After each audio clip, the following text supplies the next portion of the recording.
You know what it is. Unique Mecca audio, man. I'm here. I got an official brother from the Bronx, Long Island, California. He done been all over. He done been through it. None of what he's saying is to be bragged about, boast about. None of that. You know what I mean? This is just for the youth to understand how serious this life is, so they know they don't go down that path. You know what I mean? I'm bringing him up so he can introduce himself to you, so you can know what we're dealing with, and that he's officially qualified to be speaking right now. Y'all, tell them who you Yep. are, brother, and where you from. Yo, what's up? It's your boy Shae Davis, man. Live or direct, man. You know what I mean? It's your boy from the Bronx. You know what I mean? Queens, the whole New York. Really, I've been running around the whole New York since I was a youngin. You know what I'm saying? So, but I'm Mhm. mainly from the Bronx, Patterson Projects, New York. You know what I mean? Born and raised in the Bronx. Moved to Queens when I was like 13. See, that's the sorry let you know he's still in the hood. You know what I mean? So it's official. Now, tell them what it was like you growing up, big brother, in the Bronx back in the day. But actually, you know what I mean? I had it kind of rough, rough at the beginning when I was like 9 years old. When I was 9 years old, my mom's died. You know what I'm saying? My mom's died. I never knew my pops. My aunt died. That's her sister. And then my cousin died. Like three people died in my family in 1 year. Then my grandmother, she was raising me. She died too, all when I was like 9 years old. So after that, my aunt, which is my mom's sister, she came and scooped me out the apartment, out the projects, and took me to move me to Queens. And then from there, you know what I mean? I grew up in Queens really, but when I first moved to Queens, I was going through a lot, without, you know what I mean, having family and all that. So I got caught up in a lot of stuff out there too. Like I went to DFY at 13 and everything. It took a turn from there. You know what I'm saying? So how would you explain to us how that affected you so much death at such a young age? Because that's hard for any of us to comprehend. I didn't go through that, so you introducing me to a whole new world of emotions right now. So what did that feel like at 9 years old, losing everybody that was important in your life? I mean, to me, it was serious. Like, I never had a mom, so I didn't really know, or pops, so I didn't really know, like, you know what I mean, with real love. I got love for my aunt and everything, you know what I mean? But I ain't really know with real love. I don't got no brothers, no sisters, none of that. So I was by myself really in the room, just playing with toys and just drawing and just trying to figure out what's going on. I still ain't really know till like probably my aunt ain't tell me my mom died till like 2, 3 years later, maybe 2, 3 years later after we moved from the Bronx. And I ain't really know my mom's either. You know, that's when drugs was out, crack was out heavy. So you know what I mean? She was dipping and dabbing in a few drugs and stuff and moving around. So she was coming in and out the crib and out the apartment in the projects. So I seen her like a few times that I could remember, a couple of memories. But you know what I mean? It was just the love part. My grandmother was showing me a lot of love. She was like, I was calling her mommy actually. I was calling my grandma mommy. And then when she died, you know what I'm saying, I went to her funeral. And then I was just, from there, I just felt like everything was shattered. You know what I'm saying? But my aunt took care of me. I really ain't know my aunt too much, but we got to know each other because I had to move in with her. And then from there, it was just like, it was all about the love that you know what I mean, that I wanted to receive. I didn't have no role models, none of that like that. And then I was just, every time I go outside, my friends was like my role models, and we were just getting into stuff. You know what I'm saying? What year was that, big bro?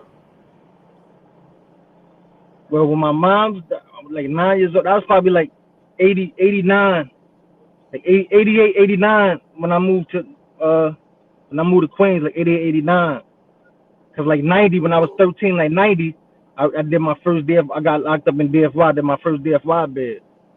What did you get locked up for? How did that play out? Tell us how the incident went down. Yeah, make the long story, you know what I mean? Short. I was messing with some dude. We was doing some things. You know what I mean?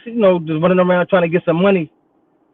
And he took me to this part of town where we was on pedal bikes. We was on pedal bikes in another part of town. We was in Queens, but we went to Long Island, which is like 15 minutes from where I lived at. We was riding on pedal bikes. And he took me to the little area You know what I'm saying? And we was riding bikes, and we seen some kids. I mean, I was riding with him on his bike. It was really one bike. I was riding with him on his bike, and he took me to Long Island to do some things we was doing. You know, I don't want to get too much into that, but we was doing a few things, running around doing stuff. So when we was in Long Island, we seen a bunch of kids. They started chasing us on the bike. So when they chased us on the bike, we fell off the bike. My friend ran and hid in the bushes, and I stood there by the bike because I didn't know what was going on. But I guess the bike was stolen or whatever. You know what I mean? These 5 kids, they jumped me. This is when I was like 13. They jumped me right there. You know what I mean? They beat me up. They jumped me. And then when I ran off, I got out of there. I see my boy in the bushes, and I was like, yo, what's good, man? What happened? You know what I'm saying? How you let them niggas jump me like that? You know what I mean? Then from there, we bounced. I went back to my area in Queens, and I went and got some friends.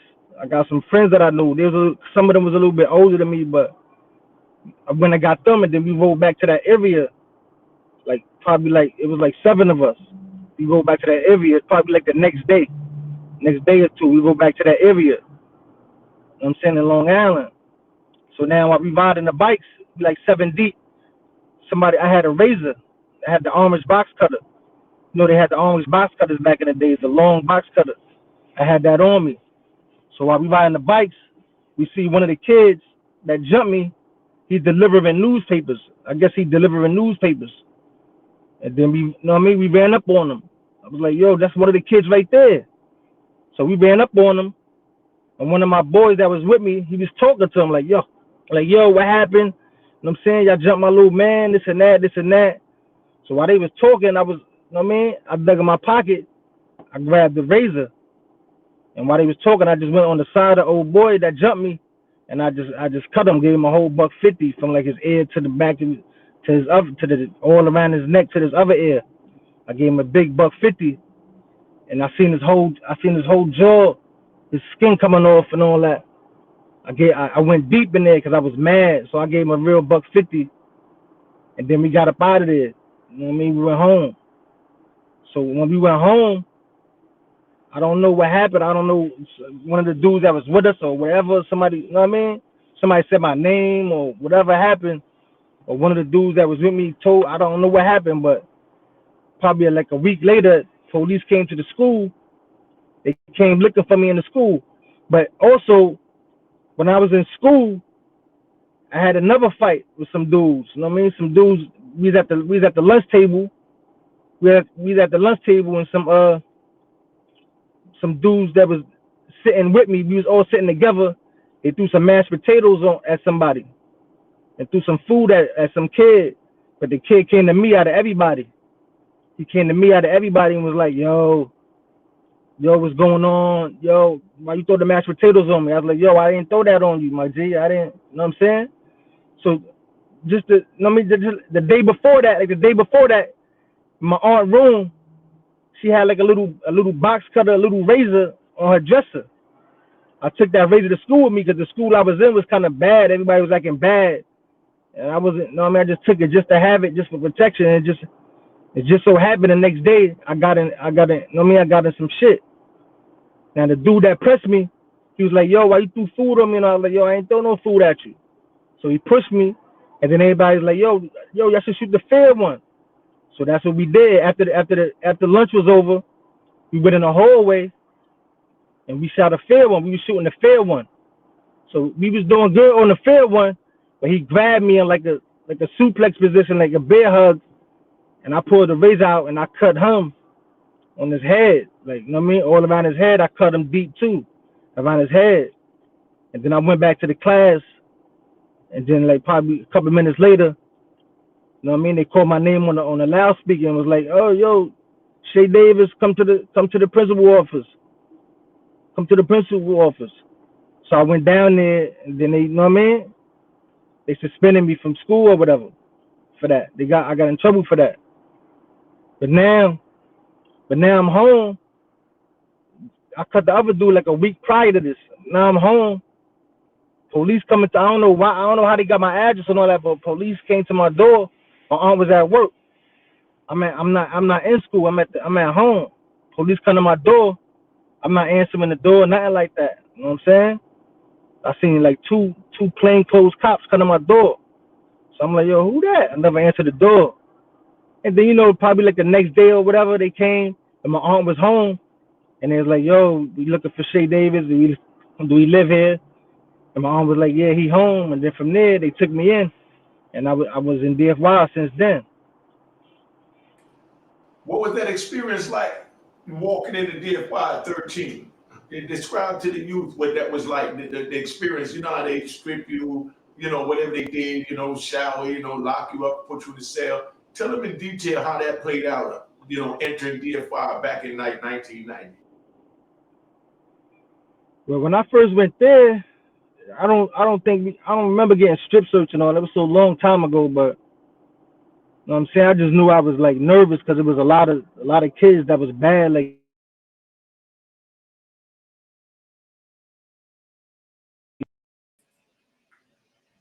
You kind of broke up, big bro. You kind of broke up, but I'm enjoying the story. I like the way this is going. You know what I mean? Let's see if we can get this back on. You know what I mean? Because it is definitely interesting and it's definitely educational. I want to give a thanks to Big Bootsy for bringing them to the platform so that we can do what we got to do. You know, uh, obviously his mic went out, so we're gonna get his mic back on. Then we're gonna bring him up. This program is just really to let the youth know what it's like, so they know that it's no joke, man. This whole thing is real. He got disconnected, but it be back in. It reminded me of my first time when I got arrested. I was out in Jersey taking emblems off cars. You know what I mean? And it was a Puerto Rican young man that was out there. We was juveniles. I'm saying young man. It was a Puerto Rican young man that was out there, in Jersey, and his father had a check cashing joint in the Bronx. I mean, he had one in the Bronx and he had one in Harlem on 116th Street, and I guess they had like a hubcap place next to the joint. And from going over there with his father, he found out that they had interest in getting emblems off cars. The emblem is like the Cadillac emblem on the hood of the car, the Lincoln emblem, the Mercedes emblem. So we went out stealing as many emblems as we can. You know what I mean? And giving them to him, he sold them. We got $5 for each one. So we walked all around Jersey. Anywhere we saw a car with an emblem, Buick, Chrysler, whatever. We just took them because back then every emblem had every car had an emblem that had a joint that came up on it. You know what I mean? And he wound up telling on us. And white man, like he said, detective came to the house, came and locked me up. Take your mic off mute, big brother, so I can bring you up. So, he came to the crib, but the Spanish young man told me, yo, I told on you, and he laughing like it's a joke, and we ain't even thinking about it. You understand what I'm saying? And, before you know it, I'm going through juvenile hall, just like what, brother Shae Davis went through. You understand what I'm saying? So, it's official, man, but I'm going to let him finish his story. I'm going to let Shae finish his story. I'm just telling him about my first time in juvenile while you was getting your mic on. So finish telling about, what happened when they came to get you, you went in. You know what I mean? I know it was a long time ago, but I just want the youth to understand there was nothing glamorous about that, man. So yeah, I can hear. Yeah, when I first went in, like I told you, it was a dude. There was a bunch of young kids, a bunch of young bad kids in there. And you know what I mean? It was one dude. He was running around here with his ass out, sitting on everybody's pillow.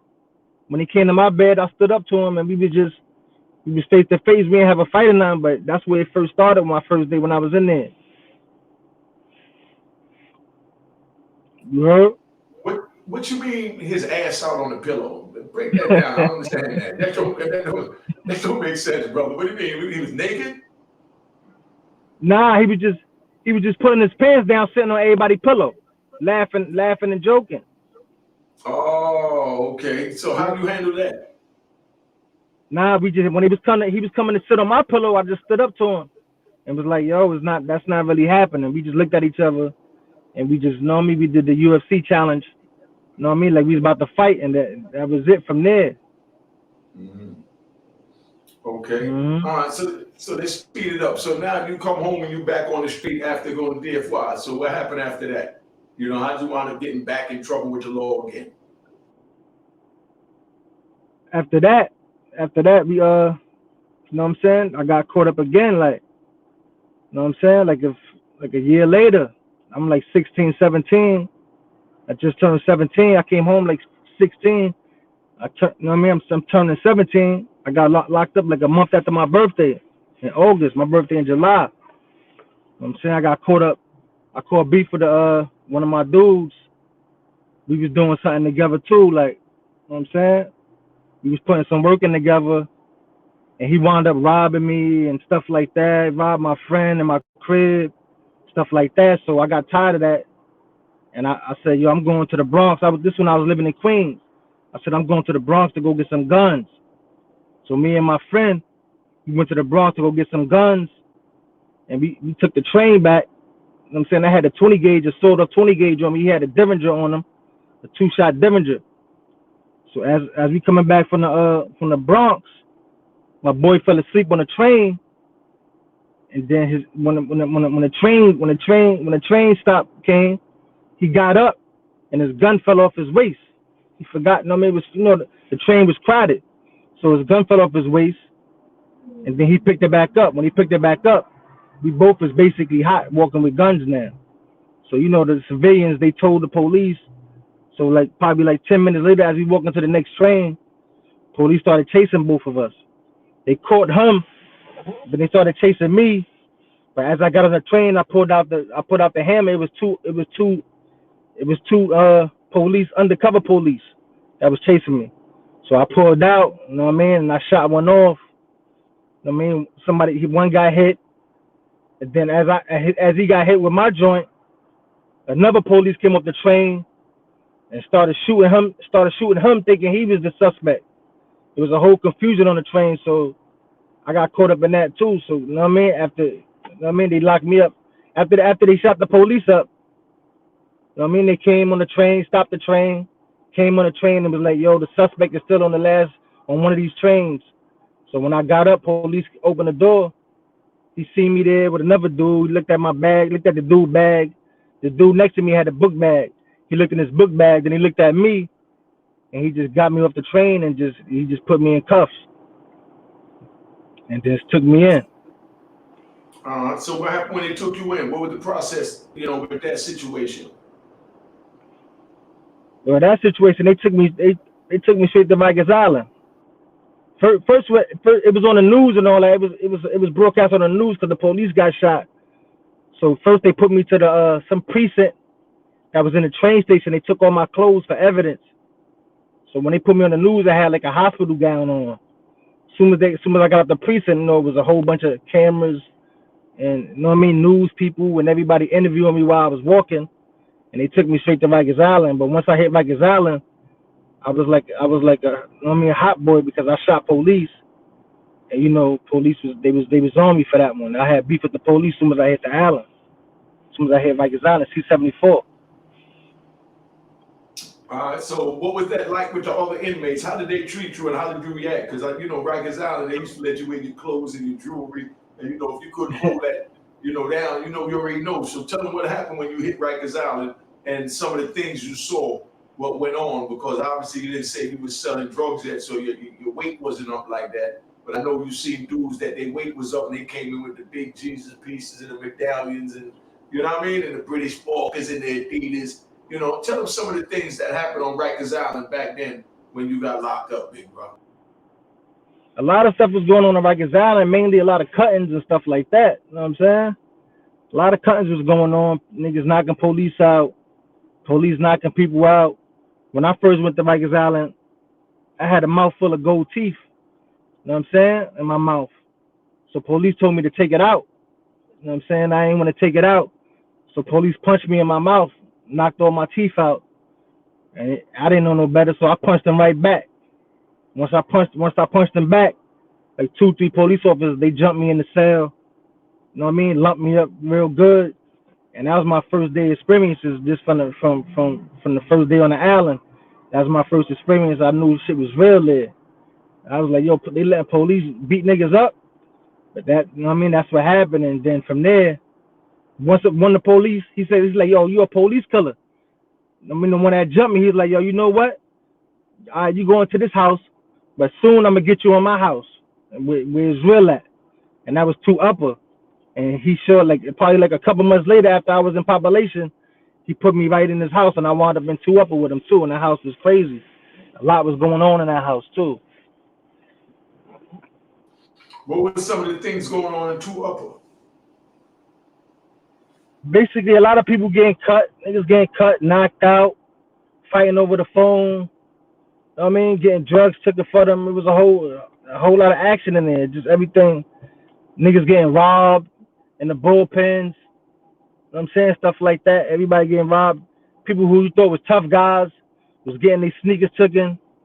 You know what I mean? Getting lumped up in the cell. You know what I'm saying? All type of stuff was going on. It was just action packed all day, every day, fighting over cookies, whatever they was doing. It was going crazy in there. Cause you know it was adolescence, so you know what I mean. A bunch of young kids, we didn't know how to think at that age anyway. So it was just going. Everybody was going crazy in there. Like I said, mostly cuttings and just niggas getting knocked out. When you say fighting over cookies, what was the value in the cookies that they chose to fight over? You know I what I don't mean? know. You know what I mean? At that age, it was dumb. It was a lot of dumb nonsense. I mean, that's why I advise the youth. I got 2 sons right now. I be telling them to stay out of trouble because that's what you're gonna be fighting over. You're gonna be fighting over cookies and waffles and milk and extra milk. You know what I'm saying? And stuff like the phone and stuff like that. Back then, the phones was free, so a lot of people was getting cut and getting knocked out over that phone. You know what I'm saying? So it just the value to life, it changes once you in there. Like everything changes, man. Like you said, people with gold chains. Some people with gold chains, there was a lot of real people in there with gold chains, but they still was getting yapped too going through it. So it was like whoever, anybody could get it at that time. It was just a lot going on. A lot of people in there with mental problems and stuff like that. So it's like you just got to be ready for war once you in there. So break down what the phones was like. How did the phone system work? You said it was free. So how many people in the dorm that you in the unit? It was 50. It was 50 inmates in the house. Like probably like 50 inmates in the house. 50 cells. It was all cells. 50 inmates in the cells. It was 3. I think it was back then. It was like 3 phones, and they was free at the time. This like 94, 95. It was free at the time. So whoever got their weight up the most, they rocking the most phone time, stuff like that. And just going, and then whoever don't got their weight up, they basically not getting no phone time. They might get some mail here and there or a visit, but they're not getting no phone time. You know what I'm saying? That's how it was. Mm. I mean, yeah. So how do you get out of that situation?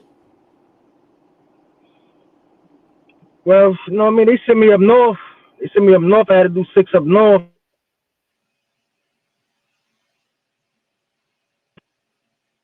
So he went up north. So I want to know what happened, when he went up north.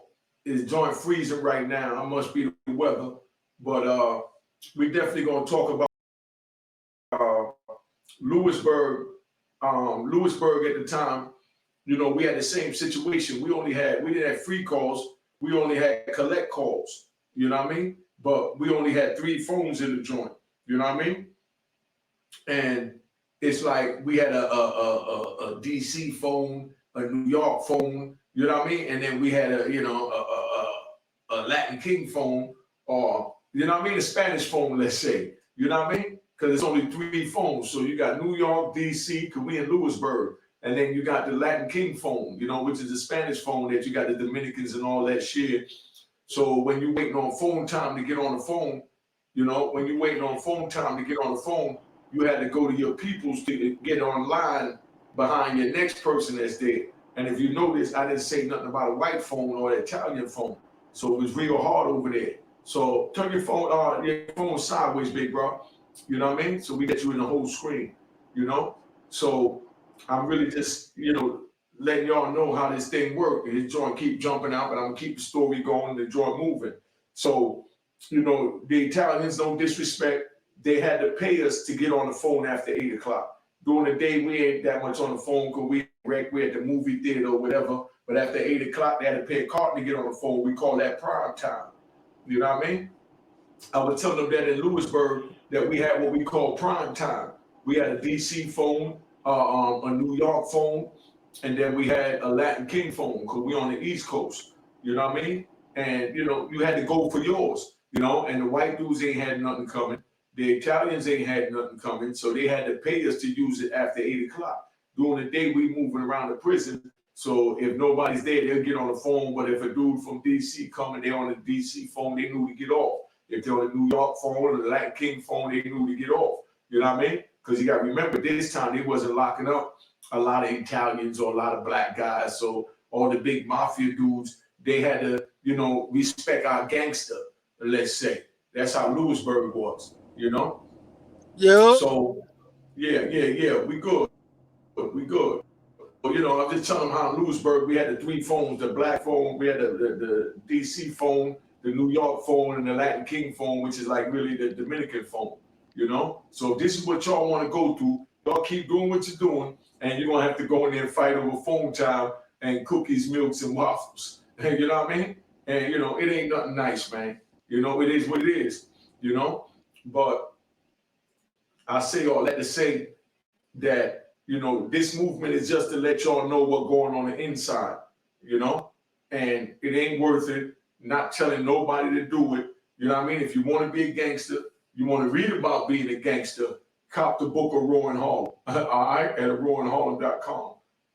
That's the closest I would suggest you go to even dealing with the streets or any of that at the time. I got my man Big Boosie up there. He brought the big broad to me, so we're gonna do this. So, Boosie on the phone, I'm gonna bring him up in a minute, once he's available. But I just wanted everybody to see what it is and walk through the life of Shae Davis, So so now you up north, Where did you go up north when you went up north? And what was that like? As you see his joint keep cutting out because he's in the car, But we definitely need to know what happened when he went up north and how it was up north, because ain't nothing nice about that joint, man. But it looked like we might have to do a part 2 to this because his joint keep popping out right now, so he might have to go in and come out. But I just wanted y'all to know what time it is, that it ain't worth it, man. That's what this program is about, to let you know how these stories go. And this joint ain't nothing nice. And we suggesting that, you refrain from your life of crime so that you don't get involved in this type of bull. Because ain't none of this worth it, man. You know what I mean?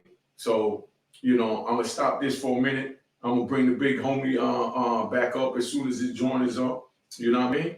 And it's just it's just an ugly time, man. It's just an ugly time dealing with prison. But I'm gonna go ahead and bring the big brother Boosie up here real quick. You know what I mean? Yo, Big Boo, what's up, son? Tell them who you are, where you from, man. You know who I am, the one and only, man. Big Boosie from Harlem, 146 St. Nicholas, man. You already know. All right. Legendary. All right. Well, you heard what we've been speaking about. What you think of that, and the way things is going. I mean, like homie Shae was saying, like that Rikers Island world, boy, that's a whole different world, a whole different bracket, man. And back then, like you said, we had our own clothes. Nigga coming in with dirty pair of sneakers getting robbed for them. Niggas are cleaning them joints up ASAP. You know what I'm saying? So what Shae was saying is good information for these young cats to understand. That's all you're gonna do every day is fight to stay alive or fight to keep your food, your snacks. You know what I'm saying? There ain't no fun in that at all. When you could have just went to school. If we would have stayed doing school, we wouldn't have probably experienced that stuff, man. Jumping off the porch early. That's my take on that. Yeah, that's definitely a good message, man. We did the Vlad interview this week. What was your experience like with that, to be able to know that you're gonna be able to reach, a number of youth to try and steer them in the right direction and away from, what we've been through. Well, that's a blessing within itself, man. And big shout to the Vlad, Vario and all that. you know, letting me get up there with my bro, with you, and you know, express to millions of people or to the young youth about what we went through. And that's why we tell the story so they can understand. We're not telling stories to brag. We gotta tell the story so they'll understand what we talking about and why, you know, and where we've been at. So that, you know, when I was young, somebody telling me something, I'm like, man, I don't want to hear that nigga stories, man. Exactly. You probably making that shit up anyway. But when you know the person speaking real authentic and speaking about, you know, you could tell when the person tell the truth. So that's why we tell the youth what we doing and why. You know what I'm saying? So it's like, it's very important that brothers like us do this because right now they don't got no OGs out there. And they'll make an OG a nigga that can fight real good. They'll turn him into the OG. He might be a good fighter, but he ain't a good thinker. And show you how to maneuver and what not to do. Everything just because you were part of a gang or part of a bunch of dudes don't mean you got to go out there and do ignorant and shoot people, kill people, ignorant stuff for nothing. So you got to, you know, it's the big homies such as you, myself, and all the other guys that's out there, man, speaking to these kids. This is a good thing right here because this is the only way we're gonna save them now. Because we ain't outside like they outside. You know what I'm saying? And they listening to another ignorant dude and sending them down the road to destruction. Man, ain't no wins in that shit. You could do all the dirt for a long time just to take the police one time to catch you, and then you fuck. And it's funny you said that because when I was in Allenwood is the first time I heard that. I was there with an SIS dude that's considered as special investigation service for the Federal Bureau of Prison.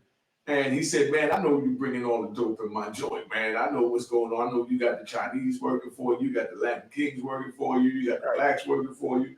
You're doing what you do. You know what I mean? He said, I'm going to let you go on a ride because you could get over 100 times.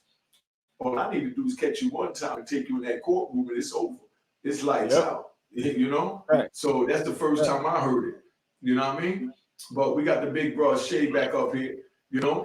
But Shae, all right, so we good now. So, you know, we kept it going until you came back. We wanted to make sure you came back. And we got, you know, your big bro Bootsy up here, you know. He doing what he do, you know? Bootsy, what up, boy? What up, boy? What's up, my brother? You already know. That's my brother right there, man. Yes, sir. You know how we do, boy. Unique. Yes. Welcome home, too, Unique. All right, thank you, family. Welcome home, boy. Now, speaking of home, what was it like when you came home after that first bid up north? After the first bid up north, actually, when I did that bid up north, I was working. I had a 9 to 5. I was doing construction, making like $33 an hour. But you know, the way we was doing the construction, you got to call in to see if they got a spot open. You know what I'm saying? So, you know, sometimes they don't got a spot open and then I ain't got no job. You know what I mean? So then then I got like 2 kids at the time. So, you know, times get hard when you ain't got no job and then now you dabbling back in the streets by mistake because this all I knew at the time. So I wound up getting caught up in a whole nother situation. This time I was facing 30 years, you know what I'm saying? I got caught up in the robbery plus other stuff. And I got caught up. They tried to give me 10, me and my man 10. I didn't want to take the 10. So I went to trial. They tried to give me 30. But I wound up beating the whole trial and I came home once again. I had to sit up on the island again. That was like 2003, 2004. I came home 2000 and got locked back up in 2003, 2004. Came home 2004 actually. So what you got locked back up for? A robbery. Some robberies. Tell us about how that played out. If you can, how did that play out? You already did the time. If you want to talk about it, you talk about it. If you don't, you don't. But how did that play out? I want the youth to understand how real it was back then because they busting their guns for, you know, for what is not $1. You know what I mean? But we busted for $1. It didn't make it right. You know what I mean? Because we all got our reasons for what we do. But how did that play out? What was those robberies like? You know, how many you had and what was you facing after that? It was a few of them. It was a few of them, but it was one that we got caught up for that stuck with us. The other ones they pushed it out, but it was one that stuck with us because my co-defendant he was testifying. He was snitching. He was supposed to be testifying on me. He got caught up. You know, I didn't never get caught in the scene or nothing like that. But like 2 weeks later, I was still on parole. 2 weeks later, I went to parole, and parole locked me up, talking about they got a robbery warrant for me. So I wound up going, you know what I mean, to parole. Parole locked me up. I went to Rikers Island. I was on the Beacon, 3 block. The funny thing about it is, when I went to the Beacon, I didn't know nothing. I didn't know what was going on. I didn't know nobody. My co-defendant was snitching on me like that. But when I went to 3 block on Rikers Island, I wound up in the same house with him. Me and him was in the same house. He looked surprised to see me. We was in the same house. I was like, yo, what's up? What you doing here? What's going on? He's like, yo, same shit. Yo, this is crazy. I say, yo, word? So I'm going back and forth to court. I was in the house for 2 weeks. But when I'm going to court, my lawyer told me, he said, yo, I think your co-defendant, he's telling on you. I said, he's telling on me? I'm in the same house. And he said, yeah, I think he's telling on you. I got the paperwork. So he showed me the paperwork. And then when I went back to the Beacon, I'm telling him, like, yo, my nigga, I hope you ain't telling, man. This ain't right, man. You telling on me like that. But I ain't really get to stay with him too long, because 2 days later, he acted like he was crazy, and he got himself sent to another house. So he ended up going to another house. But after setting up for like a year, I told him we going back and forth to court. He in another house, and I'm in another house. We in separate houses now. And I'm telling him, like, yo, man, just go to trial. Go all the way to trial. I'm going to trial with this one. He like, yo, I might take an offer. I'm like, yo, I hope you ain't telling, though. This is crazy, my nigga.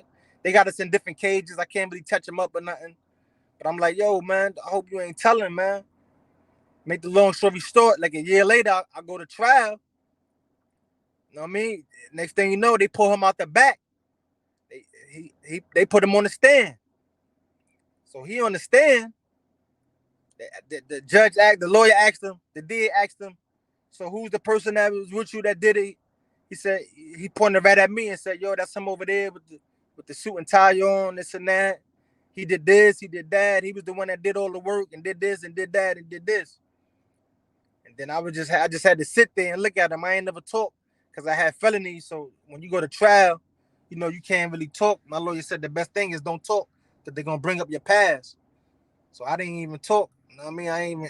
I didn't even talk on the stand or nothing. I couldn't even defend myself. I just sat there in court and watch him tell the whole story on me like that. But at the end of the day, when it came down to jury time, I had a mistrial first. You know what I'm saying? Then you know what I mean? But then when they did the trial again, they picked new jurors. They wound up picking me not guilty. They said not guilty in the court right there. I just started crying and everything right there in the court, because I definitely didn't think I was going home. And the judge told me, he was like, yo, he was going to give me 25 years if I blow trial.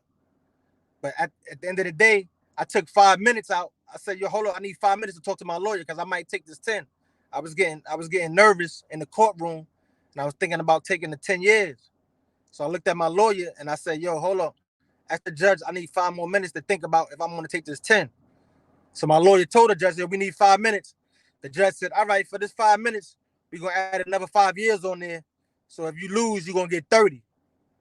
And then I just looked at my lawyer and I said, yo, you know what? Fuck it. Let's go all the way, man. I'm not comping out. I went with my gut and I went all the way.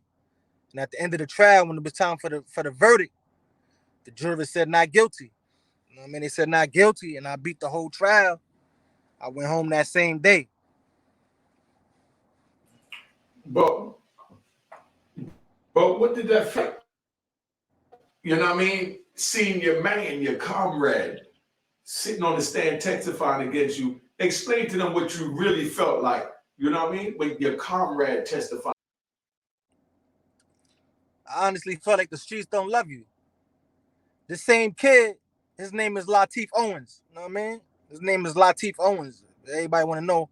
I call him La for short, but his name is Lateef Owens. This same kid, I was in DFY with him. We was in DFY at 13 together, fighting niggas and beating niggas up together when we was 13. Then when I did my state bid, we was in green together. We was in Green together, you know what I mean? Back to back, holding it down in Green, same way. And then when I came home, he found me after I did all the bid. When I came home, he found me again, and we was back to back again on the streets. And that's how we got caught up in these robberies. You know what I'm saying? And then now, I'm thinking there's no way he telling, because I thought he was an official real goon. The way his persona, the way he was, I respected him like a real goon, a real G. I seen him do some things, but you know what I mean? I never think he would do that to me. That's when I really realized the streets don't love you after that. You know what I'm saying? Once I seen him take the stand, I realized the streets don't really love you, man. You gotta really know who you fucking with out here. You gotta know who you messing with. Everybody ain't who they say they is. And I seen, you know what I mean? I seen a lot of people beat trial. I seen a lot of people lose trial. I definitely had faith that I was gonna win, but I still ain't believe it. I just felt like them 30 years was coming to me. That I beat it, and then I came home to my family. What year was that? That was I went in 2003. I came home 2004. I beat trial 2004. He wanted to get in the whole 10. I think they gave him the whole 10 because I beat trial, so they gave him the whole 10. He testified to get like a 7, but I think they gave him the whole 10, and then he came home like 10 years later. But I beat trial in 2004. I came home 2004. That's when I started doing the rap thing and started jumping on the Smack DVDs and all the DVDs, and I started tearing the DVDs up with the music. Oh, so you rap, man? Yeah. What's the beat for, son? Give us a 16. Give us a 16, son. Give us a 16. I'm gonna give you the floor again. Give us a 16, son. This on you. It's nothing to drop 16, but it's something to aim the 9 that somebody had and pop 16. Once he drop, go dig in his pockets, take his queen. From the projects to the Bronx, the back blocks of Queens. You can see, yeah. All right. I ain't gonna put your spot. That was good enough. You know what I mean? Low side. Now, yeah. All right. So I'm gonna bring the big bro Bootsy up here so he can tell us about this Smack DVD. Did you go back to jail after that, or this way you chill? Now after that, I went in for little stuff like driving out a license. I got in a fight, so I had to sit up for 2 weeks in the county, stuff like that. But I never did no more biz after that. I was quiet.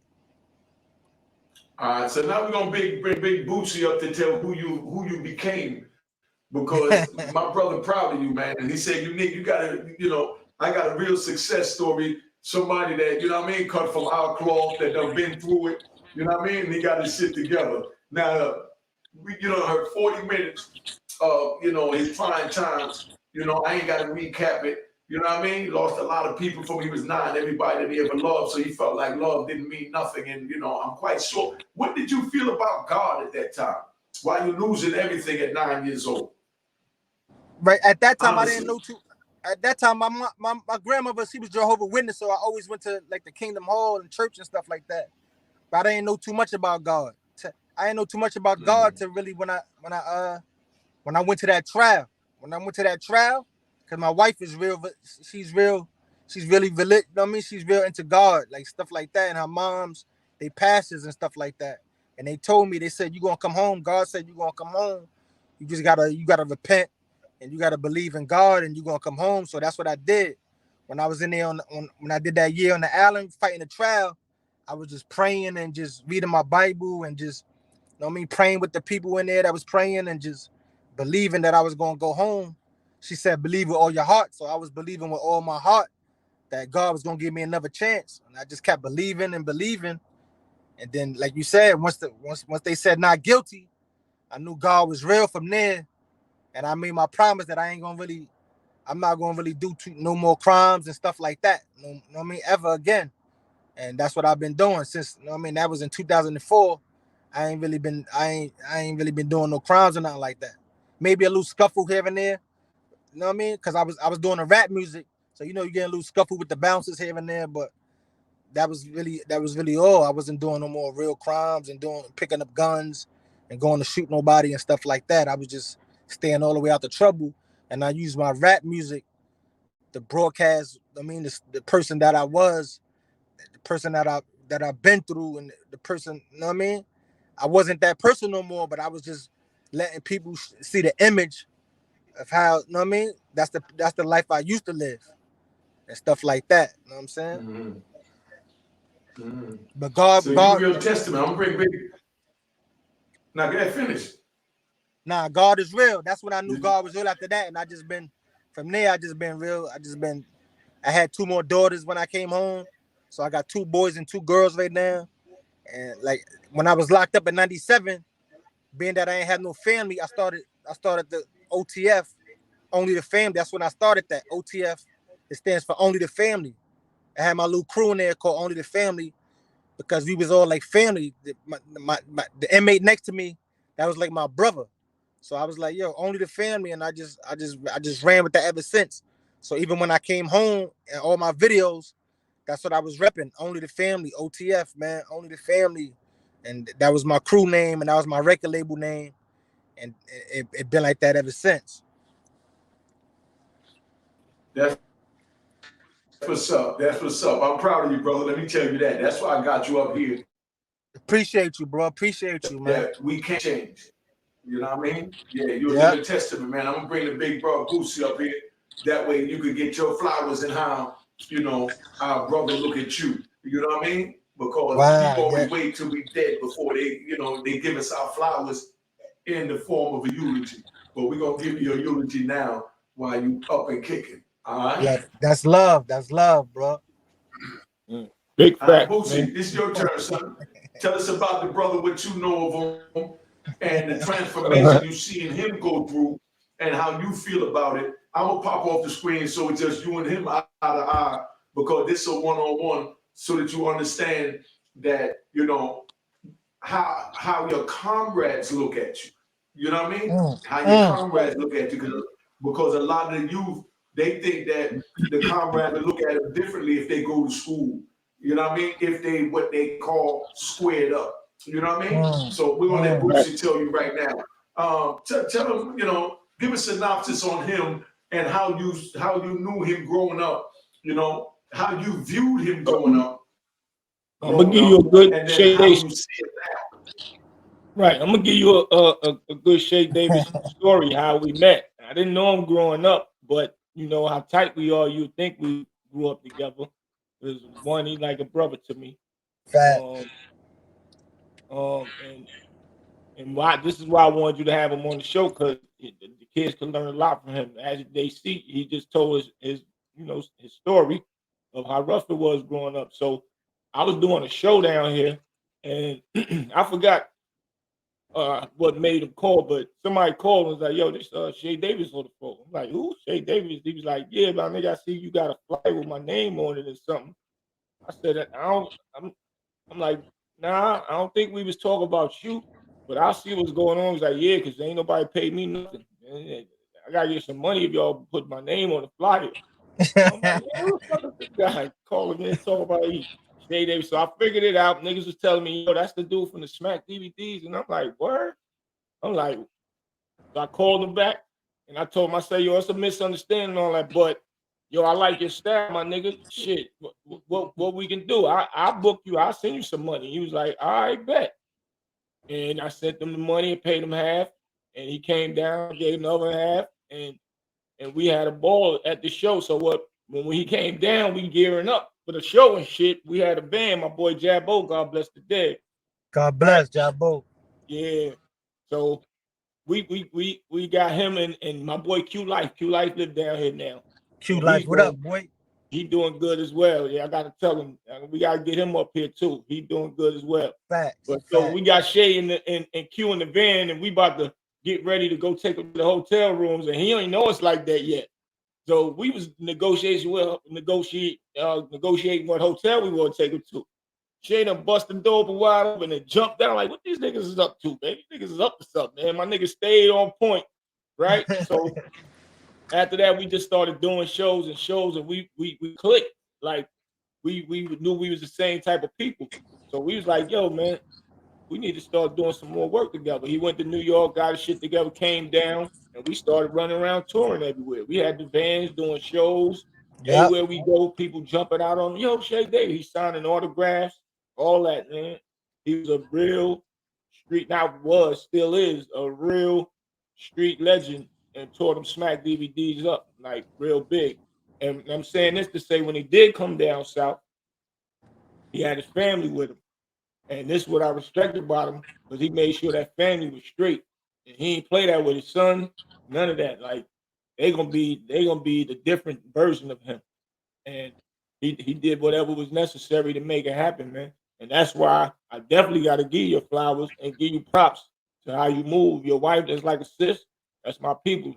Great, great, great, great woman, man, in real life. So, and that's what keeps you grounded too, because you got somebody good like her. So that's a Yeah. blessing, man. And God definitely real, for real, you. And that's why I had to get my brother up here, because this right here, this is a good one for the youth, man, because it's coming from somebody that really paid that path. You know what I'm saying? So yeah, definitely had to give my brother his flowers today. Yo, good looking, Boots. Good looking, big bro. Good looking. You already know how we do. Love is love for life, my nigga. All right, I want to say this. I want to say this so that the youth understand what's going on. We old men, they younger than me. I'm an old man. I'm a big homie. You know what I mean? But you know, they my little homies, but now they my big homies because I wasn't out here for Smack DVD. I don't even know what the hell they're talking about. I heard of Smack DVD. I was in there. I never seen Smack DVD. I never heard of Smack DVD. I don't know nothing about Smack or DVD. When I hear Smack, I think of a nigga get disrespectful. You have to bust him in his mouth. That's what I know about Smack DVD. Crazy. But Smack is responsible for a lot of careers out here, man. Yeah, definitely. Shout out to Smack too for that. Yeah, that's big bro. Yeah, there you go. Big shout out to Smack. You know, and I'm gonna watch. Hey, Boosie, send me a couple of the links to that when we get off. You know what I mean? I got you. And definitely. I really like this format. I like this format because he told his testimony of his trials and tribulations as a youth growing up, and then how he transformed and why he transformed. And God played a part in that. So just for you to really listen. And Boosie, I'm going to invite you here now because it's the first one I'm doing. You know what I mean? Right. It's the first one that I'm doing. I'm going to invite you here so that, you know, you can cap up, you know what I mean? Everything that went on with that I was locked away for 26 years that I don't know. You understand what I'm saying? And, you know, I'm sure the youth enjoyed this. Big bro, Shae, you know, you want to tell me your Instagram, what you're doing, what your movement is, so that they see what time it is. Yeah, you know, my Instagram is close out. Yeah, my Instagram is Shae Davis OTF. You know what I mean? You could catch me on there, here and there. My Facebook is Shae Punch Davis. Shae PUNCH Davis. And you know my email is ShaeDavisOTF@gmail. If you want to email me and you want to send some beats or you want to work, we can work on, you know what I mean? Whatever you want to work on. But right now I'm just focused on hold on. Yeah. Now go ahead, finish. You know, I'm talking about shit when you're done. Finish.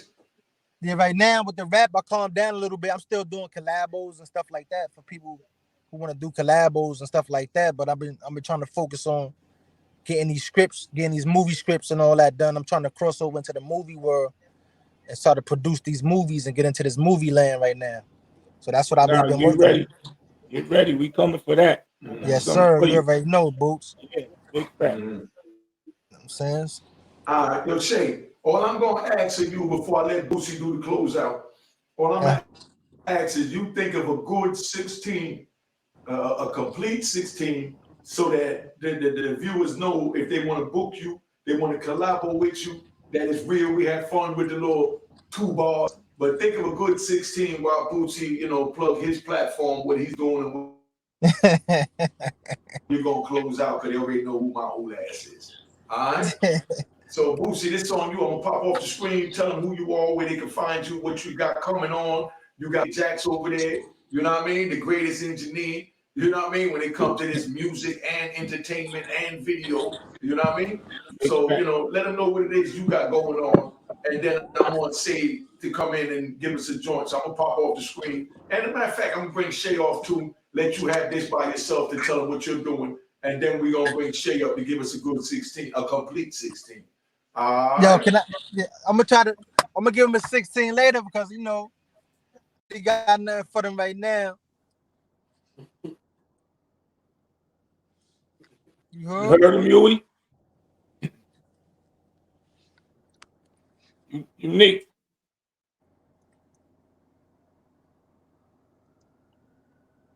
Yeah.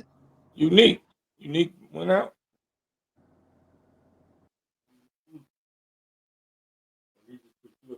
Huey, where you at?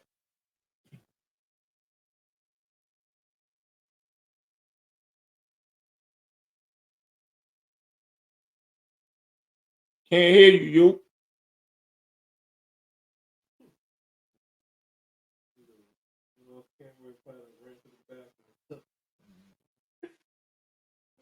Who you are, where they can find you, and what you got going on, then I'm gonna bring Brother Shae up to do his 16. Let's keep this rolling. It was rolling beautiful. I'm gonna tap off the screen. I'm screen by yourself because you're worthy of it by yourself. You understand what I'm saying? Big facts. You heard Shae? He said he was gonna hold off on the 16 real quick because of something. But everybody can find me at I am Big Boosie. Boosie is spelled Bootsie. I am Big Boosie on Instagram. And what I'm doing now, I'm working in Durham, working on like a youth not like a youth center with a good friend of mine named is Shae. And I just renting out a studio space from her. So I'm gonna be working with engineers, rappers, everybody always in my ear about doing music. So now I'm opening up a studio where y'all could come and do your music, and we're gonna teach classes of how to market your music, teach you how to actually engineer. We're gonna teach acting classes there.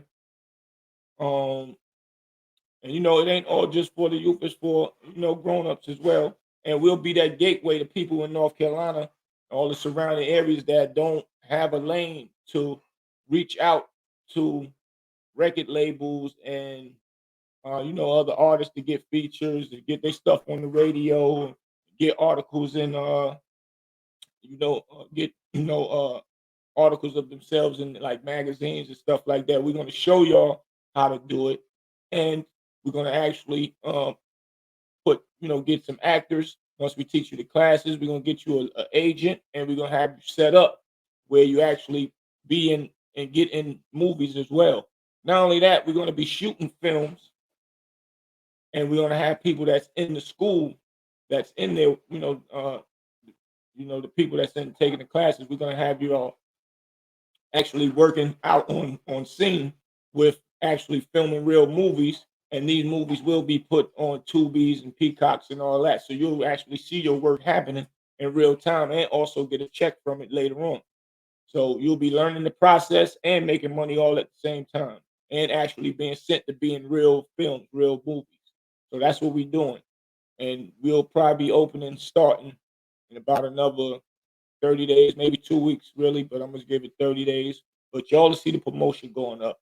So this is another way we could reach the youth and get them something to do down here in the Durham, Raleigh, all the surrounding areas. And people welcome if you can come up. We're gonna do seminars as well to teach business and things of that nature. So people like Unique, Shae Davis, and a whole bunch of other guys that's pushing for the youth to do the right things. We'll have y'all come down and do speeches at the actual center itself. So, that's what we're about to do, bro. So be ready. All right, that's what it is. Now we're gonna bring the big brother Shae Davis back up. You know what I mean? Let's see if he's ready. Let's see if he's ready, or he gonna put us on hold to the next interview. Could we get a complete 16, big bro? You know what? I'm gonna have to hold on that because I only got gun bars left in my catalog, man. I don't want to, you know what I mean? Yeah, I don't. I don't I want. respect that. Yeah, Right, I'm gonna try. right. I'm gonna have to write a fresh one for you. You heard? When you get a fresh one, and when you get your next video, I want to air it here on my channel so that they can see, what you become, being that now they know your history. All right? Exactly. That's a fact, brother. That's a fact, brother. I like what you're doing You know too, what I mean? man. Keep up the good work. I love what you're doing. Thank you, family. I love what you're doing, and I'm proud of you, big bro. Like I said, I was gone for 26. How old are you? I'm 40. How old am I? Yes. I'm 45. So how old was you in 1993? In 93, I was like 16, something like that. Well, I've been going since you're 16, and you just taught me a lot today, man, and I want to thank you. Yeah, that's crazy, man. That's crazy, man. God is good, my niggas. Stay out the way, you heard? Back. All right. So I'm gonna tap out, man. I'm at Instagram at Unique Mecca Audio. Like, subscribe. You know the routine. I'm getting ready to tap out. You know, I got my big homies up here, and you know they schooling me. I just learned about Smack DVD. I heard about it when I was locked up, but I ain't never heard it. But you know, I want to thank y'all for introducing me to that, man. All right. All right. Yes, sir. Big Salute. Shae, I'm gonna call you tomorrow.